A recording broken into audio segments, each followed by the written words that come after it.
So mga tol, kakatapos lang po ang weigh-in sa pamamagitan po ng undisputed Super Bantamweight World Champion The Monster na Naoya Inoue versus sa Unified WBC at IBF Bantamweight World Champion Junto Nakatani.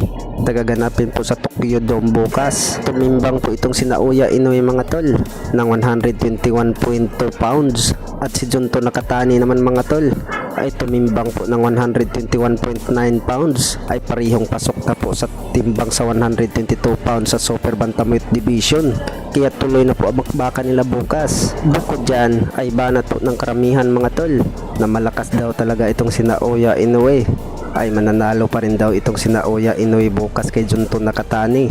Pero may pumabor naman kay Junto Nakatani mga tol dahil po ay malakas din talaga itong si Junto Nakatani. Ay kung magkamali daw ng kamada itong si Naoya Inoue ay tulog daw sa kamay po ni Junto Nakatani.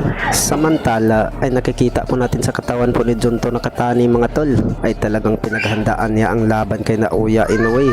Ay nadya ay bato-bato na po ang katawan po ni Junto Nakatani mga tol at nasa 100% po ang kondisyon nito. Bukod dyan ay nakikita po natin mga tol napakatangkad itong si Junto Nakatani. Ay banat po ng karamihan kung gagamitin lang daw ang tangkad ni Junto Nakatani ay mahihirapan daw itong si Naoya Inoue. Ano kaya sa tingin niyo mga tol? Kayang patulogin ni Junto Nakatani itong si Naoya Inoue? Sa kabilang banda naman mga tol ay puspusa na po ang pag-iinsayo po sa ating pambatong former 3 Division World Champion Janrell Casimero dahil po sa paparating po na laban versus Luis Nery ngayon June 6 mga tol, nagaganapin po sa Japan. Samantala sa hindi po nakakaalam mga tol ay sa 124 catchweight po ang kanilang laban. Pasok na po yan sa featherweight division ay hindi na po natutuloy po sa 122 pounds sa Super Bantamweight division. Samantala ay banat pa po ng karamihan mga tol na paboran para kay Janrell Casimero. Ay alam po ng karamihan mga tol na may problema talaga ito sa timbang itong si Janrell Casimero.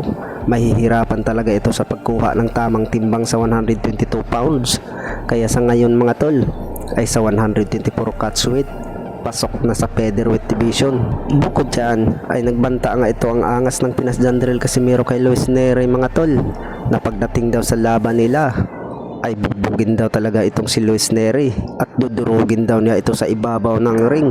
Ano kaya sa tingin niyo mga tol? Kayang durugin ni Janrell Casimero itong si Luis Nery? Dahil ay banat pa po ng karamihan ay hindi daw basta-basta itong si Luis Nery dahil ay may lakas na daw ito at marami na pong experience dahil marami na pong nakakalaban ni Luis Nery na makukunat kagaya na lang ni Naoya Inoue at nagawa pang patumbahin ni Luis Nery itong si Naoya Inoue mga tol.